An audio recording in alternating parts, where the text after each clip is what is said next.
Welcome to Session Sunday.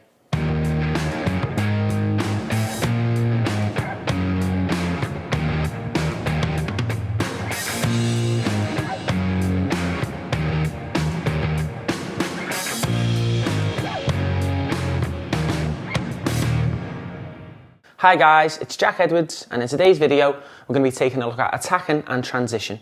But before we get into this week's video, make sure to leave us a like and subscribe, and if you missed last week's video, click on the link above.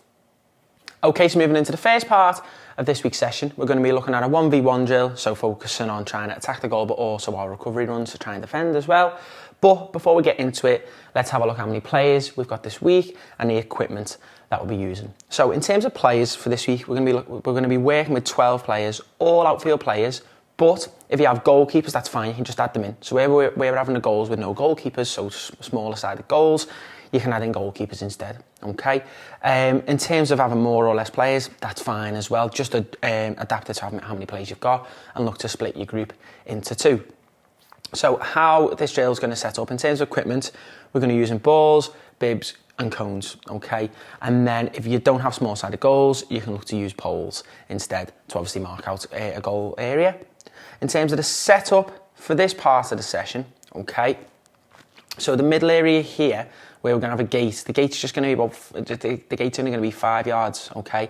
And what we'll do, depending on what your age group that you're working with, okay, you're then going to look to have a total amount of yardage here. So the minimum you kind of want to do is 30 yards, just so there's a little bit of space for the players to manoeuvre in, okay? So what you'll look to do is have 5 yards in the middle, and then so that'll just meet in the middle of there. So let's say you're doing 30 yards, you'll look to put that 50, so you'll have your 15 yards there and then just a couple of yards either side for your gate in there. In terms of the width, you might want to have 10 yards either side of the goal as well.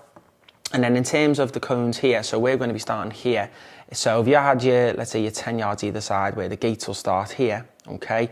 And then you'll have 5 yards for each cone in here as well. So it's a quite quick movement, so it's just a turn and a sprint. So the players who aren't working will stay behind here.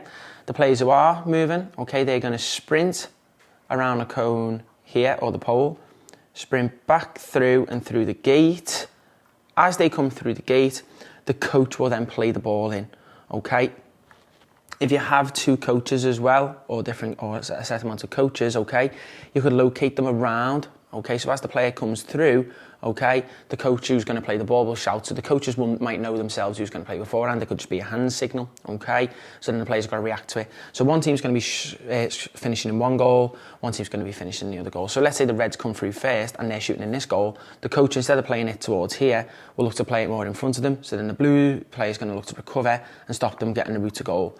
What you're trying to use is a smaller sided goal, so kind of a 5-a-side goal. Okay, you can even make small gates as well for the players to try and get past and score.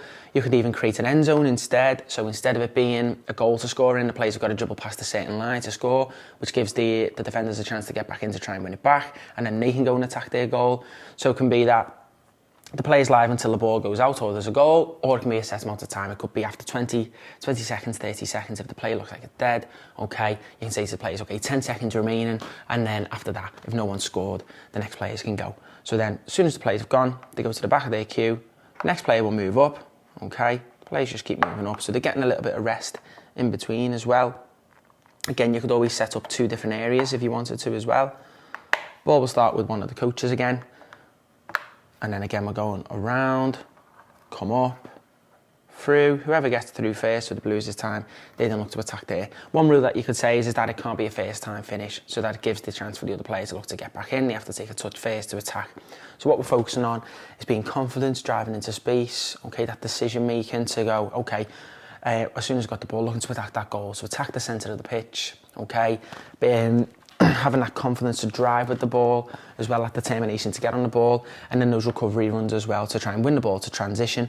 On transition, can we look to be strong and brave, okay, to look to win the ball back or to prevent the opposition scoring, and the player who does win it back, go and attack that goal quickly. So we're looking to attack that centre of the pitch.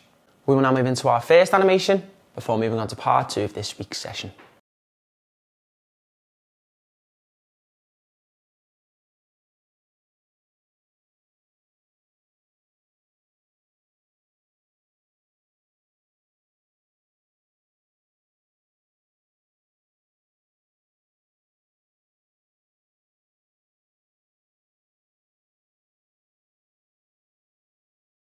Now moving into part 2 of this week's session, we're now focusing on 2v1 and 3v2 scenarios. So we're going to be splitting our group into 2 groups of 6 again. If you do have goalkeepers, that's fine. Again, you can just add them in to where the goals are. In terms of the setup for this part of the session, okay, you're going to be looking to going between either 30 and 40 yards of depth, okay. Again, you can increase that depending on the age group and the number that you've got. We don't want to make it too big, okay, because we want them to be quick fire attacks, and when one team loses possession and the other team's trying to attack the other side, we don't want it to be too far from goal. So you can start off small with 30 yards, and then if you feel like you want to increase it to 40, that's fine. So we're going to start off with 30, so 15 yards either side. So we've got the halfway point as the team has to cross the halfway line to score. But if you had goalkeepers, you might not want that instead, okay? Because what we're trying to do is just make sure that they're attacking in that final third, not just getting the ball and looking to clip over a defender's head into a small-sided goal, looking to go and attack them to create the openings to score. So how it's going to be, one team's going to be working as the 2v1 side, okay, to start with, and then one team's going to be working as the 3v2 side, and then after a certain amount of time, okay, you can look to swap them over as well. In terms of the width, again, you don't want it to be too wide, again, so you can look to go, again, between 20 and 30 yards. 30 yards, again, if you don't want to see how it goes, you don't want to be too big. Again, it depends on what age group that you're working with. And 20 yards could be also a little bit too tight. So you could look to go in the middle and do 25. But again, you've got 3 to work with. That's the kind of the range that you want to be going for, so that the space for the players to move and the area is not too big. So they've got to be more creative as well. So we're going to have the Reds as the team in the 2v1 and the Blues with the team where they'll go 3v2. So it's constant attack. So we're attacking and then transitioning. So it's that light switch mentality to go straight from attack to try and defence, and defence to attack. Okay, so we're focusing on our support runs in here, improvisation and creativity on the ball, confidence on the ball, and our decision making, and then our speed of play, and also our reactions to a loss of possession and also gaining the ball. So the coach will play in to one of the 2 Reds here. They're going to look to attack as a 2. One of the Blues will come in to defend. Okay, so for this play, obviously they're looking to try and contain and try and stop them scoring. Okay, but if the Reds drive into space, okay, you might get a player coming round on the outside. This play might take it 1v1 and then could get slid in and in for a goal. As soon as that goal's gone in, or as soon as the ball's gone out anyway, let's say the Blue wins it back, cross the halfway line and scores, that's fine. Coach will play the next ball in, okay, to one of the 2 Blues waiting, and then they will go in 3v2 straight away. So again, we're looking for those support runs. We get players wide, get players moving in behind. So what we're trying to do is make it more difficult for those defenders to try and obviously to try and contain the attackers by spreading the pitch out, okay, providing options on the ball so then we can get runners going in behind, okay, to slide in and then look to score. As soon as that ball is finished, that second ball, we're then looking for our next set of players, okay, to get up in there. So the next set of Reds are coming up to here. Okay, the Blues are there as well. So then it'll start again with the Reds, 2v1, going into space, okay. One of the Blues coming up to defend. Again, it could be quite simple. We'll get a player moving on the outside. As the player goes playing there, it could be a little drop of the shoulder, bang, take it in there, so being confident and scoring. Again, then we would get the next ball in. Blues coming in again to go 3v2, get a runner in behind, could get played into, get players chasing out after the ball, we can get ourselves in there to score. So again, it's those support runs for the player in possession, not all just when the ball's in here, just running both straight in behind. Can we look to get players cutting across the defenders, making it difficult for them, maybe starting wide and going on the shoulder, cutting into inside the defence. When the ball gets played, they're creating space for another player's movement, and then they can carry it on to create that space for a player to receive it. So it's trying to tell the players, don't just run in straight lines all the time. Okay, look to bend your movements, okay, but also be patient as well. Can you get little bits of communication and hand signals as well to where you want the ball? And then if, let's say, an opposition team does win the ball back, so they've defended well, they've prevented the options, ball gets played through, and then they can look to pinch the ball in this 1v1 scenario. Can they look to score quickly? So that transition, that light switch mentality to go from defence to attack, okay, to think, okay, can we look to score? Can we look to play out of pressure? So it could be here playing into a goal to play forward. Again, if you do have goalkeepers, you can just look to add them in, okay, and it becomes even more realistic to be in more of an attacking scenario, and you can use bigger goals as well. We will now move into our next animation before moving on to the final part of this week's session.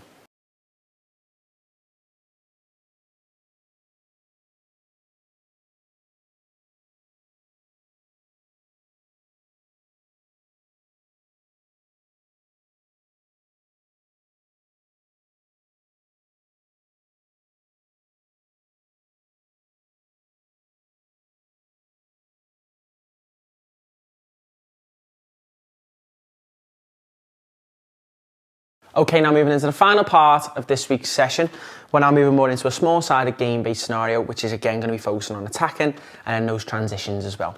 So in terms of the setup for this part of the session, okay, you're going to go with 20 yards of depth and width, okay, each side. And you're going to have 4 small-sided goals in the corners. Now, if you don't have small-sided goals again, you can just look to use the poles. In terms of if you had goalkeepers, okay, instead of having small-sided goals, you could just look to have two goalkeepers in, okay, and the teams just look to swap scoring in each goal as soon as they win the ball and as soon as they've scored. So the aim for the game is for the first team to get all of their players out, okay, win, so every player to score. So when a player does score, they then just move to the outside and basically just become a floater basically for their team. An extra player to pass to, but they just can't score. So with it being small-sided goals, you're going to look to bring in a first-time finish. And what you could look to do is if there's maybe one player left on a team, you could maybe do that, they can dribble and finish. Or if it's a 1v1 scenario, look to use the players on the outside. That's what they're there for. So each team's going to have 2 goals. So the Reds are going to score in these 2 goals. Blues are going to score in these 2 goals. So once a team scores in one goal, they then go and attack the other goal unless they lose the ball. So if they lose possession, okay, the next time they win it, they can score in either goal. So let's say we play into the Blues here. Okay, they get closed down, played into the Reds there. Again, he looks to get closed down, gets played in. This player scores. As soon as they score, he's out to play. And then the coach will play the next ball in. Okay, so the Blues are then looking to attack this goal, can get played in again, they open and out. Gets played into this player, slid into space, bang, goal. Okay, this player can move out into here. Then the coach will play into one of the Blues again, and they look to attack the other side. Okay, let's now say that the Reds win the ball back. As soon as the Reds win it back, okay, they look to score in either goal, get it here, there's a goal. Player moves to the outside. So we're getting more space for players, and then we're getting more overloads as well. So then it can get played into the Reds again. Okay, they're looking to attack that other side now, so we're looking for quick, incisive passes, okay, and movements, and also that ability to drive with the ball, get set into a player, look to score. So you can have multiple players on the lines as well. So now we're down to 4v4. Reds are looking to attack that other side again. Okay, ball gets played in, manoeuvre it quickly. It could be that option's not on, it's getting blocked. So kind of be patient, okay? Kind of look to use that outside player to get bounced in, and then there's a goal. We get another player moving on the outside. Okay, so it's focusing on that communication as well, that decision making, improvisation and creativity, and then we just keep going and going until one team has got all their players out. So let's say the Reds get it, okay, they look to manoeuvre it to this side, Blues win it back, gets played in, player shoots, scores, there we go, there's another player in there. Now we're down to 3v3, okay, and then again, Blues look to manoeuvre the ball, they've got players on the outside, could get bounced in, bounce back, score again. Okay, so it's dead quick all the time. So the player's got to constantly focus. But now what you see is that the Blues have got 2 players left. Okay, got 4 players on the outside, but inside of the middle, there's a transition period on. So the player could receive the ball. Okay, could get played into his mate, and then when it gets played into here, okay, he can get intercepted by the Reds. They play in, score, back to 2v2 again. Okay. So then we just keep going and going. Okay, we've got the last 2 in here. So again, the Reds are trying to score in here now. So it's that reaction for the players. It's like, not as soon as they've lost the ball or a goal's gone in, okay, where am I defending? Okay, where's the ball coming from? Okay, where's the opposition scoring? So it's staying switched on at all times and have a positive reaction, being proactive and not reactive to situations. So that, let's say we have 2 Reds on this line now. They've got 1 player left. Okay, the ball can get played in. Okay, they've got to look to manoeuvre with players on the outside to receive it first time, to look to score. And then what you can do is it can be whichever team wins gets the point, okay, and then you look to go again, reset the players, they all come back into the middle. So it's that when they're attacking, okay, the themes are, okay, attack at speed, okay, lots of communication, lots of movements, okay, decision making, okay, and then when we're in that area where we can score, being decisive, and then a reaction to go and score the other side, so we're looking to penetrate and punish the opposition. When we're defending, okay, we're looking to contain, okay, we're looking to protect the goal, and then also on transition, okay, we're looking for that light switch mentality to then go, okay, we're going to stop the opposition scoring, can we look to win it back? When we do win it back, can we play out of pressure, and then look to score? We will now move into our final animation before concluding this week's session.